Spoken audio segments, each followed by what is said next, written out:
harte welkom, wat een voorrecht om weer so samen te mogen zijn. Wij gaan bidden. Heere God, U bent onze Vader, wij zijn uw kinderen. U heeft ons hier samengeroepen. Dank u wel, Vader, voor uw tegenwoordigheid door uw geest. U bent hier om ons te bedienen, om ons te leren. U bent hier door uw geest, Vader, om uzelf te verheerlijken. En door ons heen. En door uw woord in Jezus' naam. Dank u, Heer, dat uw woord vandaag levend zal zijn. Het is krachtig. Uw woord gaat uit om een doel te bereiken. Uw doel, Vader. En uw woord zal niet terugkeren naar u toe zonder om die doel te bereiken in Jezus' naam. Amen. Oké, onze thema vandaag is hoe om in alles een overwinnaar te zijn. Wie maakt niet strijd meer? Eentje die geen strijd meer maakt. Je bedoelt zeker, je maakt wel strijd. Dat zijn moeilijke tijden, hè? Ik denk niet dat er zeker een week voorbij gaat dat we niet ergens strijd hebben met iets. Maar God is groter. Hij is groter. Ik wil met u vandaag iets delen wat vorige zondag gebeurd is. Na de dienst toen waren wij zo'n beetje in gesprek met Jozef en Lucien. En Jozef vroeg mij, welke tekst heeft de Heer ons gegeven voor dit nieuwjaar? En ik zei, geen tekst. Want Esther had me diezelfde vraag gesteld, eind vorig jaar, op begin van die jaar. En het enige wat ik van de Heer hoorde was nieuw. Eén woord. En ik zei dat tegen Jozef en hij werd stil. Hij zei, ik kreeg het kippenvel van. En hij riep Lucien naar ons toe en hij zei, ja, luister hier. En toen zei zij, datzelfde woord had Jozef van de Heer ontvangen. Zij was ook met hem daarover bezig. Hij zei, ik ontvang maar één woord, nieuw. En dit was voor ons zo bemoedigend om te zien hoe dat er eenheid is, ook tussen een gemeente. En dat God voor ons diezelfde doel heeft. En hij geeft diezelfde openbaring. Wat is God groot? Amen. Hij spreekt nog altijd. Hij is een sprekende God. Goed, er is een tekst in Romeinen 8 vers 35 tot 37. We hebben het in het verleden meermaals ook hier genoemd, ook daarover gesproken. En hij zegt daar, wat kan ons ooit van de liefde van Christus scheiden? Onderdrukking, nood, vervolging, honger, ontbering, gevaar, de dood. Wij lezen in de psalmen, ter wille van u zijn wij voortdurend in levensgevaar. Wij worden beschouwd als slagskapen. Waar kan ons ooit van de liefde van Christus scheiden? Noem daar een hele lijst en wij kunnen die lijst nog veel langer maken. En op het einde zeggen, nee, geen een van deze dingen kan ons scheiden van Gods liefde. Want God is liefde. En hij is boven alles. Hij kan alles. Vers 37. Maar onder al die omstandigheden hebben wij dankzij hem die zoveel van ons houdt te overwinnen. Let erop. Onder al die omstandigheden. Of te midden van al die omstandigheden. Hebben wij dankzij hem. Dankzij hem. Dankzij hem. Hij is die grote almachtige God, die schepper van hemel en aarde. Alles is aan hem onderworpen. Hij spreekt een woord en dat is zo. Hij heeft reeds die duivel verslaan aan het kruis. Hij heeft die sleutels van hem afgepakt. God is gewoon groter. En dankzij hem hebben wij die oorwinning. Natuurlijk, wij zijn mensen, wij weten het normaal beter, hè? Dus gaan wij zelf de oorwinning gaan zoeken in ons eigen plannen en wij gaan proberen om dingen te sturen dat wij toch die oorwinning kunnen behalen, terwijl God ons uitnodigt en zegt, kom naar mij toe. Ik heb reeds de oorwinning behaald. Ik kan je vertellen hoe om dat te doen. Ik kan mijn kracht met jou delen, ik kan mijn wijsheid met jou delen. Nou, in het woord wordt onze dagelijkse geloofswandel vergeleken met verschillende dingen. Die eerste die ik daar wil noemen is, dit wordt vergeleken met een reis of een wedstrijd. Het woord reis of wedstrijd die hij daar gebruikt in die originele Grieks, ik ken geen Grieks, ik heb het ook maar opgezocht, is argon, waar die Engelse woord agony vandaan komt. En dat spreekt van een zielestrijd. Een zielestrijd. Wie van ons ervaren dit vandaag? Een strijd echt in uw ziel. Ja. Wel, ons geloofsleven wordt daarmee vergelijkt. Soms is dit gewoon so een strijd.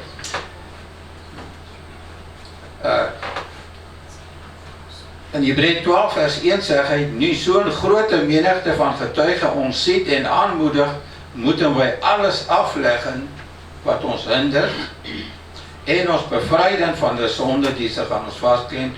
Wij moeten de argon, de wedstrijd, voltooien die voor ons ligt zonder op te geven. Dat is een voortdurende strijd in onze zielen die wij soms ervaren.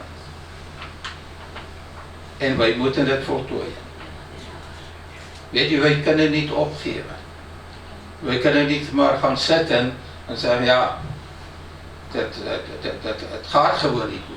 Deze strijd moeten wij gaan strijden. Hij spreekt daarvan voltooien. Weet je, wanneer is een goede strijd gestreden? Wanneer we op die podium staan. Wanneer wij overwinnen. Dat is een goede gevecht. Dat is een gevecht die je wint. In deze strijd moeten wij strijden tot die overwinning daar is. Er is maar één manier als kinderen van God waar we die strijd kunnen verliezen, en dat is door op te geven. Wij moeten dit voltooien. Hij zegt ook daar, zonder op te geven. Zonder op te geven. Het is een worsteling in ons ziel. En dat kan soms heel erg zijn. Soms heb ik mezelf al horen zeggen, ik ben op. Ik heb niets meer. Het is een zielenstrijd en toch ga je door. Toch ga je verder. Want opgeven is gewoon geen optie. Hij spreekt daarvan van enkele dingen die ons kunnen hinderen in deze strijd die wij strijden. En hij zegt daar, we moeten afleggen wat ons hindert. Afleggen wat ons hindert. Nou, ik heb 2 jaar dienstplicht gedaan in Zuid-Afrika. Ik heb ook daar een leidersopleiding gedaan in het leger. En er waren stoute mannen daartussen. En wij noemden dat een 2,4. Ik denk niet, jullie zullen het kennen, maar regelmatig werd jouw tijd gemeten over een afstand van 2,4 kilometer. Waar je met gevechtsuitrusting en je geweer moest je 2,4 kilometer rennen. En die doel was onder 9 minuten. En soms ging van die stoute mannen, dan gingen sy stenen daar in die rugzak van iemand en doen stilletjes, juist voor die vertrek. En dan natuurlijk gaat die tijd naar beneden, of omhoog. Waar die vroege 109 minute was, gaan die plots na 11 minute. Dat word gewoon veel zwaarder. Maar so ervaren elkeen van ons soms hindernisse in ons stryd. Die is 'n wedren, die is 'n reis waarmee wij besig zijn. Soms zijn er dingen die wij moeten afleggen en elkeen van ons heeft een ander leven, heeft een ander strijd. Voor elkeen van ons is dit anders. En de zonde. Soms zijn er zonden in onze levens. En deze zonden hindert ons om die strijd te kunnen strijden. Om deze wedloop te kunnen voleindigen. En dan moeten wij die zonden hanteren. Of dit gaat voor ons te zwaar worden. Om die strijd te strijden. Om die wedren te lopen. Dit wordt niet, zonde maakt het niet gemakkelijker. Die duivel wil ons dit wel vertellen. Je gaat het gemakkelijker hebben. Ja, doe maar gewoon weer. Nee, die strijd wordt zwaarder. Het wordt moeilijker. En wij kunnen onszelf soms vastbinden. Die duivel heeft geen macht om dat te doen. Maar wij kunnen het zelf doen. Door hem toe te laten, door toe te geven. Dan binden we onszelf vast. En dat kan soms heel simpele dingen zijn. Maar weet u dit, wat niet volgens Gods wil is in mijn leven en uw leven. Dat hindert ons.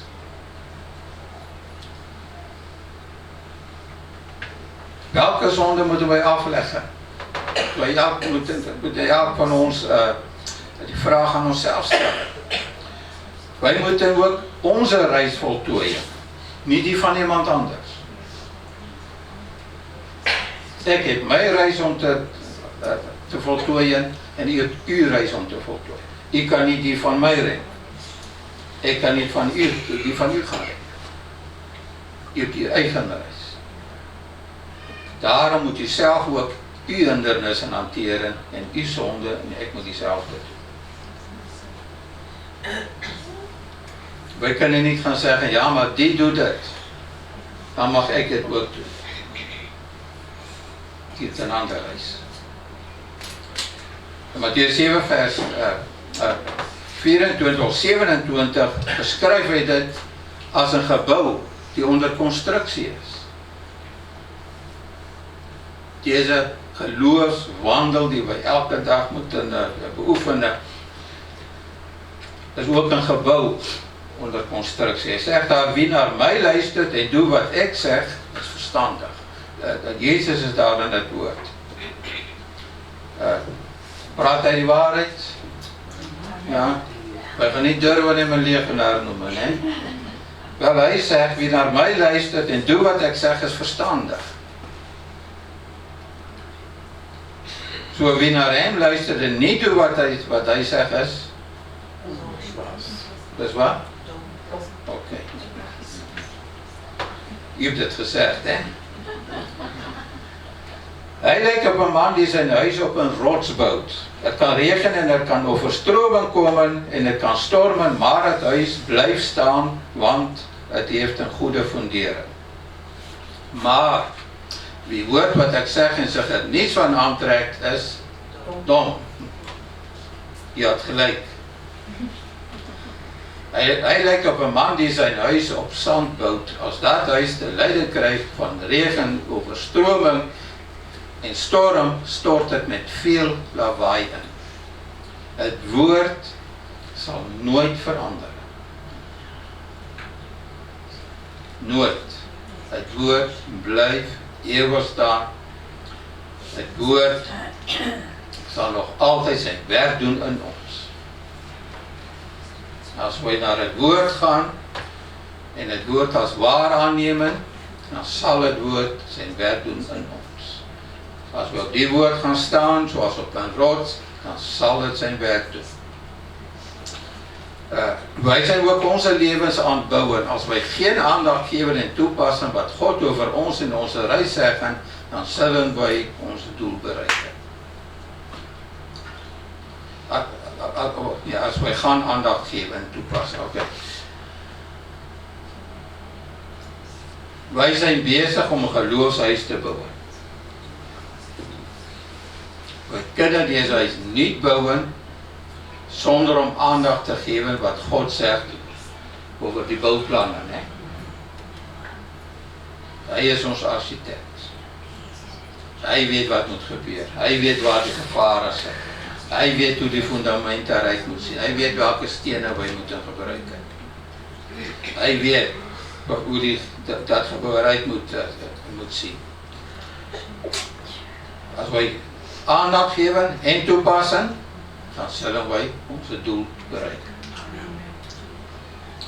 God weet waarin, hij weet hoe, hij weet wat wij nodig zullen hebben, hij weet waar de slaggaten zijn en welke de slaggaten zijn. Hij weet het. En wij kunnen van hem leren. Want hij bezit alle wijsheid. Hij kent u, hij kent mij. Hij weet wat voor ons goed is. Hij weet welk doel hij met mijn leven, met uw leven heeft. Hij weet hoe wij moeten bouwen, wat wij moeten bouwen. En als we naar hem luisteren, dan zullen wij een heel mooi huis hebben op de einde. Wij zullen niet alleen zelf overwinnen, maar wij zullen ook getuigen zijn. En anderen zullen honger en dorst krijgen om God te leren kennen. Weet u, het gaat nooit alleen om onszelf. Wij zijn geen eilandjes. Wij hebben altijd invloed ook op anderen. En hoe dat wij onze geloofshuis bouwen, kan ook anderen bemoedigen om zelf ook God te gaan zoeken. Om zelf ook het woord te onderzoeken. Om beloften te vinden. Om wijsheid uit het woord te ontvangen.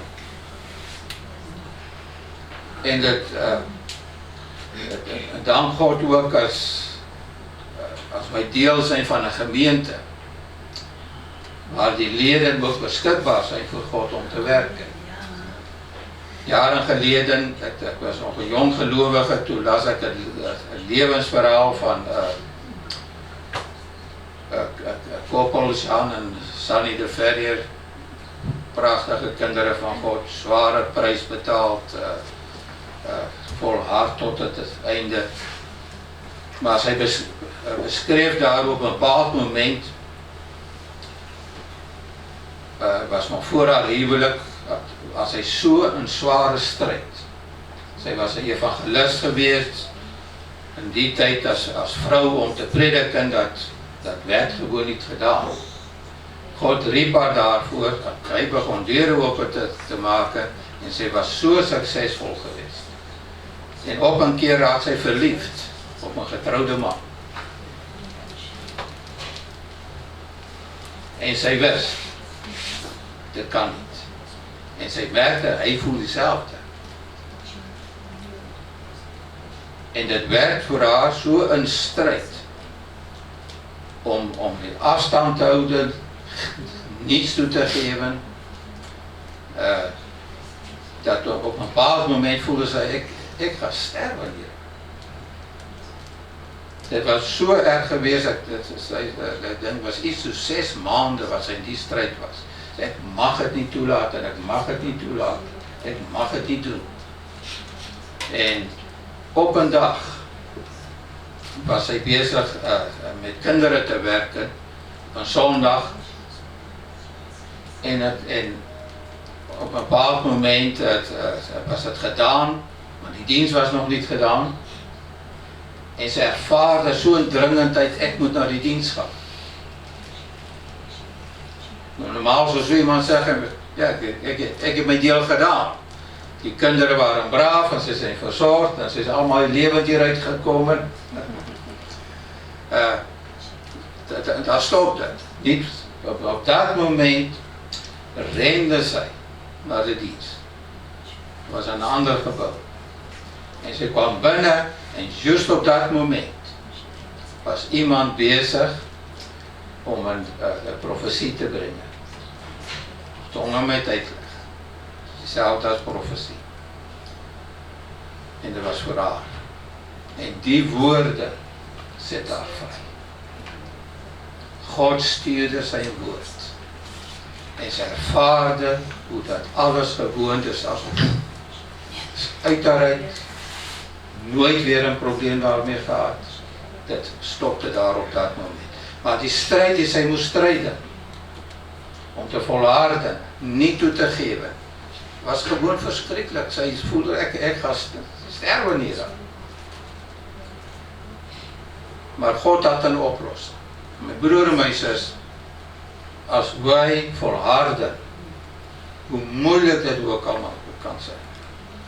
En misschien is het niet zo, misschien is het iets heel anders in ons levens. Dan komt er een moment waar we op die podium zullen staan. Zoals met haar gebeurt.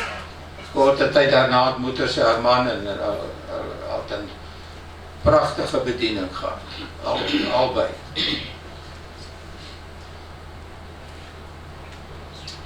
Wij kunnen ander honger maken, dors maken. Wij kunnen zout zijn, wij kunnen licht zijn.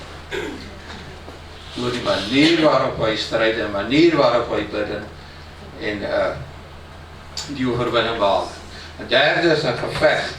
En de tweede, 1 Korinthe 9 vers 26 zegt hij, daarom loop ik niet zomaar wat aan het wilde weg en ik sta ook niet in de lucht te boksen. Het zijn die woorden van Paulus hier. Hij zegt, ik hardloop, maar dat is niet zoals iemand die vertrekt en maar zomaar zoals een kip zonder kop. Heb je dat al gezien? Dat is geen prettig gezicht. Ik heb het veel gezien. Ik ben op een boerderij opgegroeid. En ik had een ouder broer en dat was zijn taak. Om dat te beschrijven. Oké, maar het einde van die verhaal was die kip zonder kop. En dan werd hij losgelaten en dan ging hij rennen. Echt. Kop bleef erachter, die kip was aan het rennen. Maar dat, ja, zonder om te weten waar naartoe. Die was zo'n paar meter ook en daar was het afgelopen. Maar Paulus zegt, ik loop niet zomaar een wilde weg. Ik heb een doel, ik heb een strategie. Ik sta ook niet in de lucht te boksen. Ik wil mijn doel raken. Mijn broer en mijn zus, wij moeten ook doelgericht als gelovigen leven. Wetende dat wij in een gevecht om ons geloof en zaligheid betrokken zijn. Ja. Wij zijn bezig met een gevecht. Wij moeten een strategie hebben. Van hoe en wat en waarin.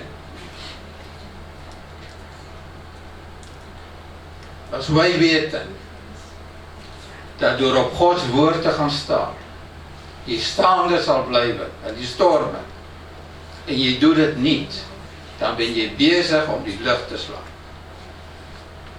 Ben je bezig om te lopen zonder om te weten waar je terecht gaat komen. Als wij weten dat in Gods woord dat wijsheid te vinden is, die aan ons die weg gaan tonen, zelfs in die donkerste nacht, en wij doen het niet, dan zijn wij bezig om die wilde weg te lopen en in die lucht te slaan. Want wij zullen God nooit kunnen blameren.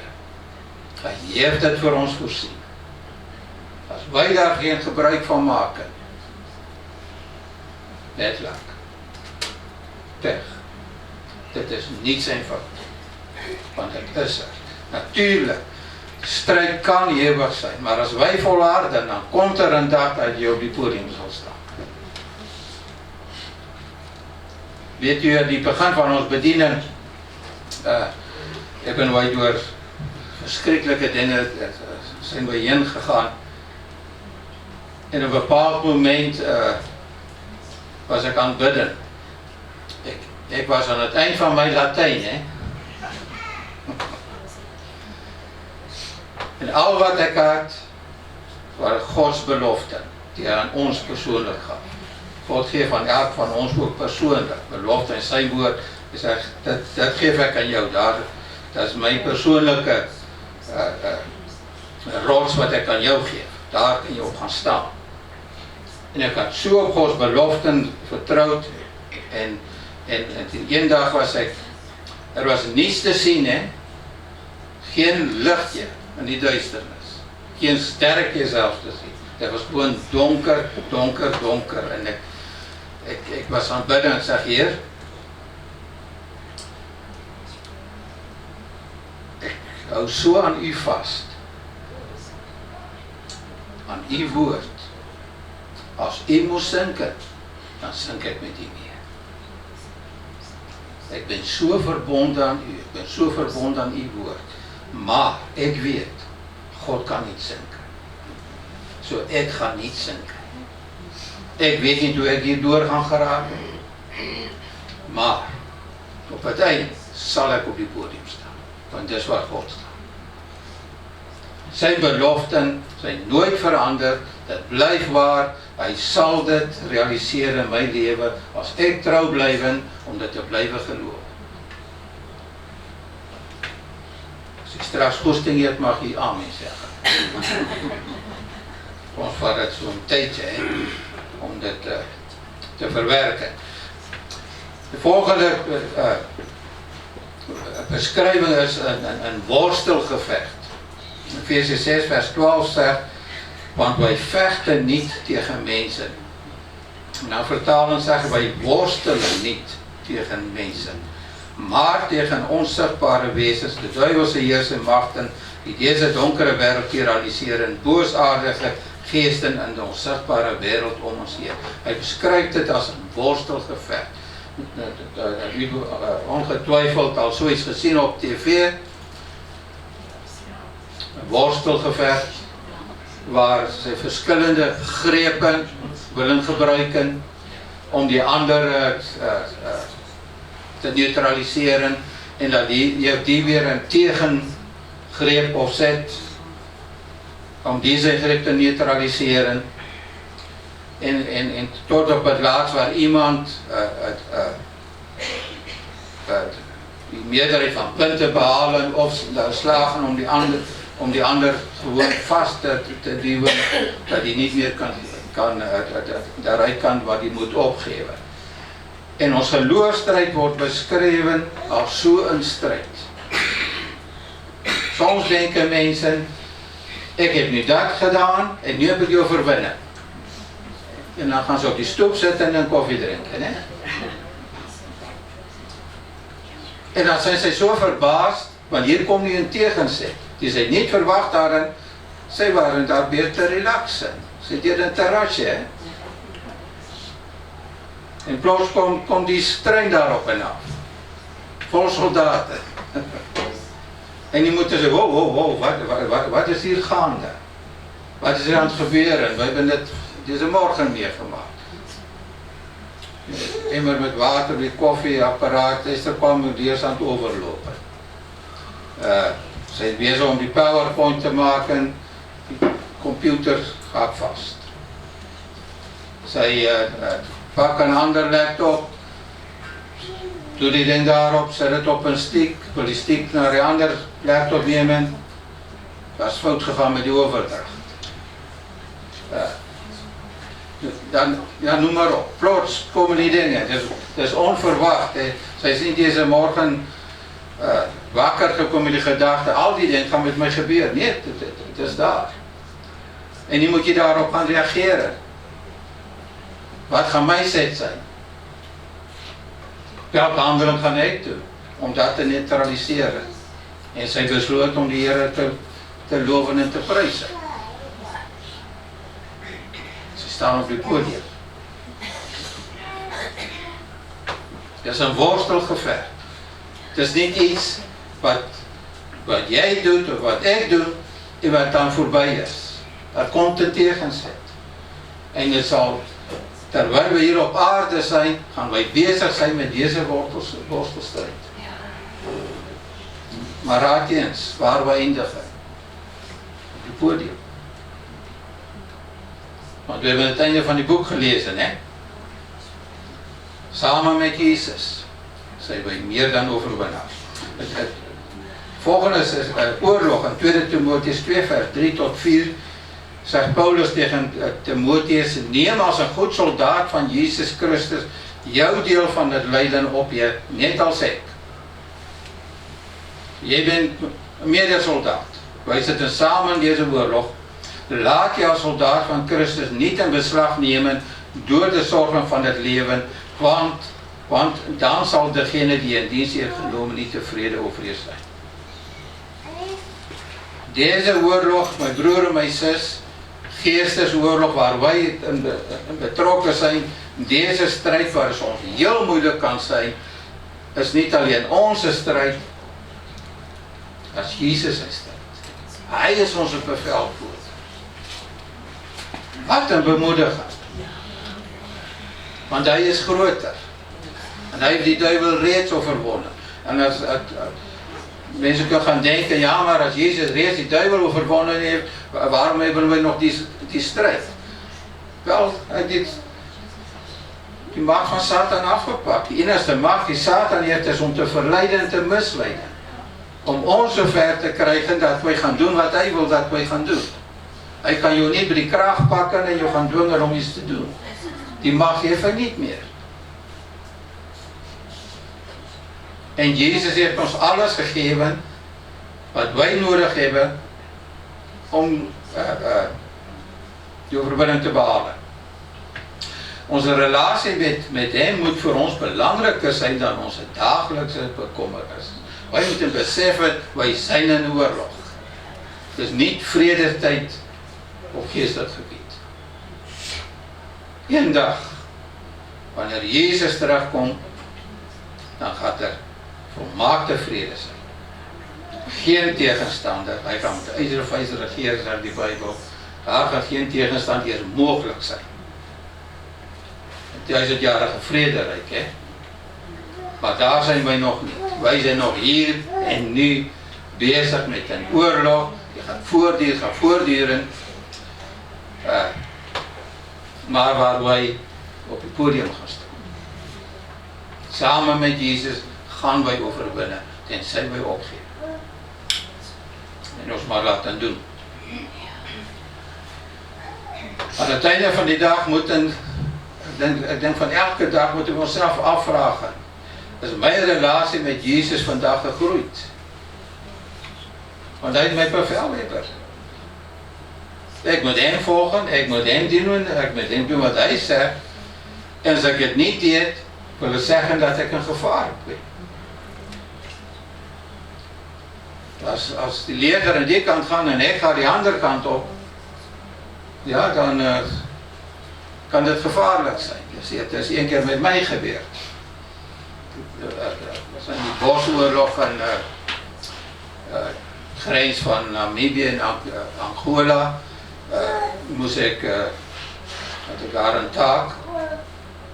En ik moest daarvoor met een team van mijnenvegers meegaan. Want ze gingen in dat gebied wegen controleren voor landmijnen. En terwijl zij bezig waren met hun job, deed ik mijn job. En op een bepaald moment waren zij daar bezig en ik maakte een wandelen in die omgeving daar. Want dat was deel van die taak die ik moest doen.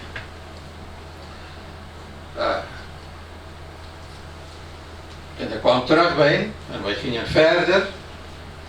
Maar die officier sprak mij, die aan bevel was, dat sprak mij en zei, je moet voorzichtig zijn. Dit is een gevaarlijk gebied hier.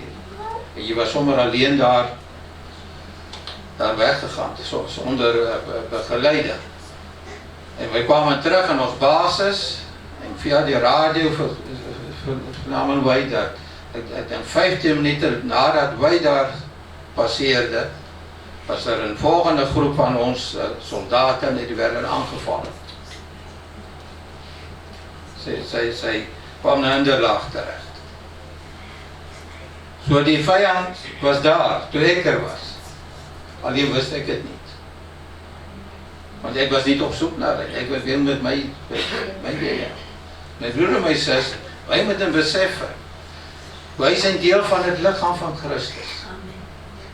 Wij hebben elkaar nodig, ook voor beskerming.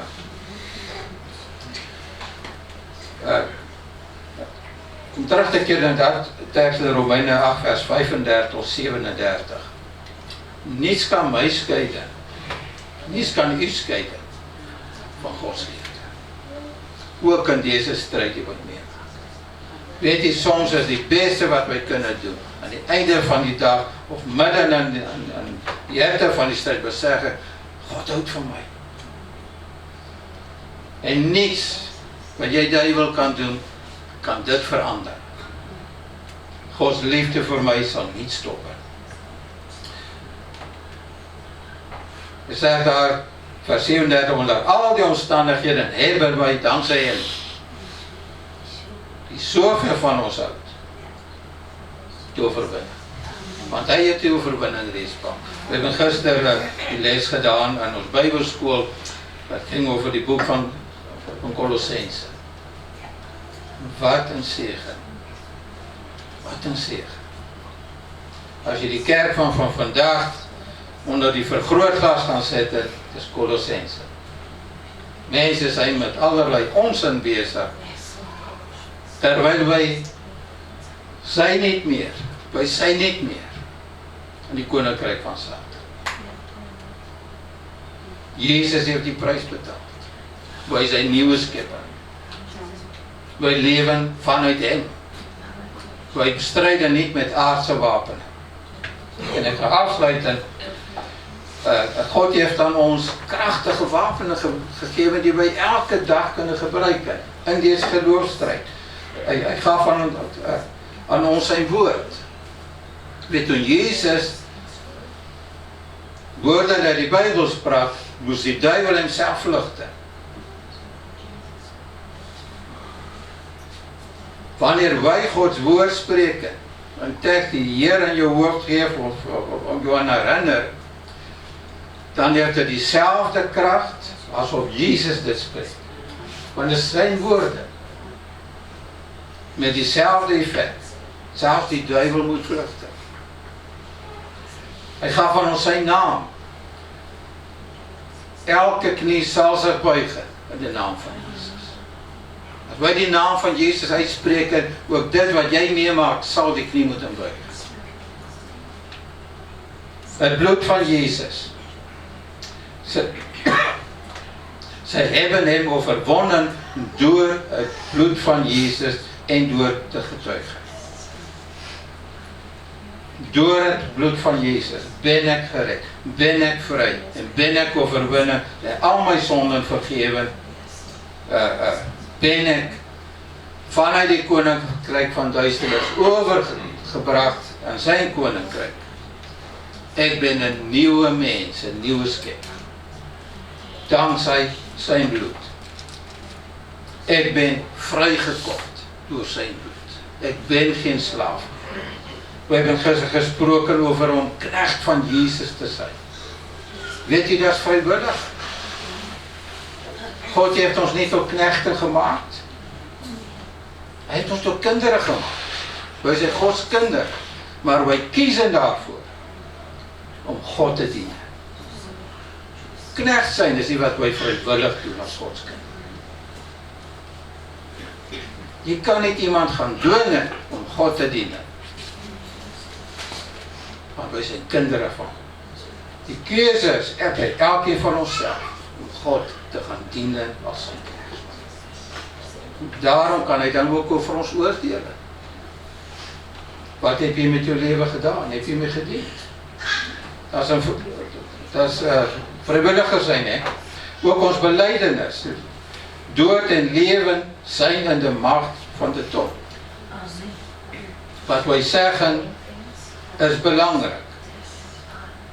In Psalm 118 vers 17 zegt, ik zal niet sterven, maar ik zal leven en ik zal die daden van God verkondigen. Een tijd geleden las ik getuigenis van een kind die in een zwaar accident betrokken was en die ouders hoorden daarvan, ze kwamen daar en ze zagen die kind is op de laatste. En die moeder dank God, ken dit woord. En die eerste wat by haar daar buiten kwam, was die teks. En sy sprak het uit, sê, jy sal nie sterwe, maar jy sal lewe Gods dade verkondige. En voor in oog en sag ons hoe dat 'n verandering in die toestand van die kind kom. God genas. God annuleer dat die plan van die duiwel om sy lewe te neem. Wat kom by ons uit? Wanneer wij geconfronteerd worden met dit. Dit maakt uit wat wij zeggen. Loofprys. Wanneer wij loofprys doen, dan verschijnt God op die toneel. We zouden in het Oude Testament lezen wij waar die Israëlieten, hoe ze gaan vechten tegen een overmacht. En dan zei God, gaan mij loven en prijzen. Stuur die loofprijsteam vooruit. En dan deden zij dat en dan vond er zo een verwarring plaats onder die vijand. En dat zij gingen zelfs onder elkaar vechten. Waarom? Want God is op die toneel verschenen.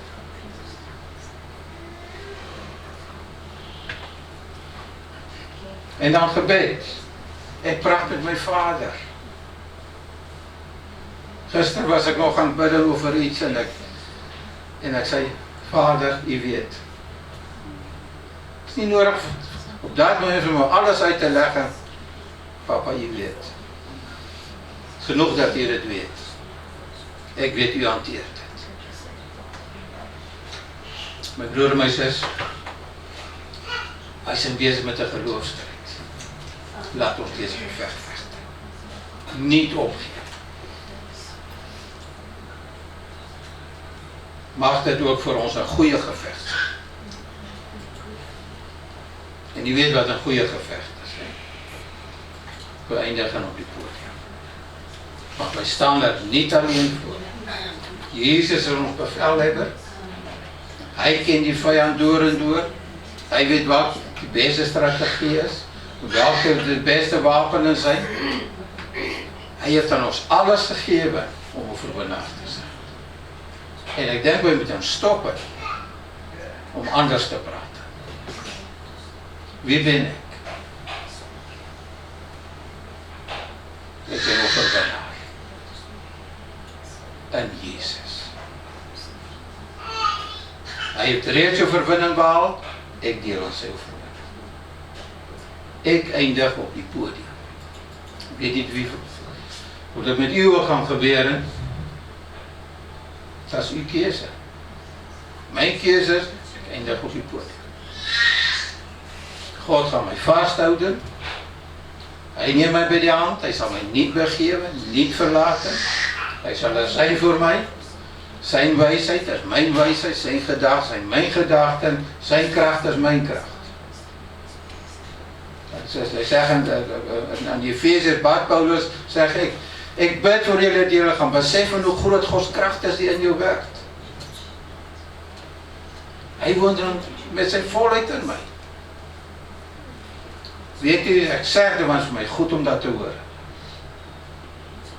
Dat zegent mij en dat bevestigen voor mij wie dat ik ben en waar naartoe ik op weg ben. Geen mens kan mijn toekomst veranderen. Alleen God.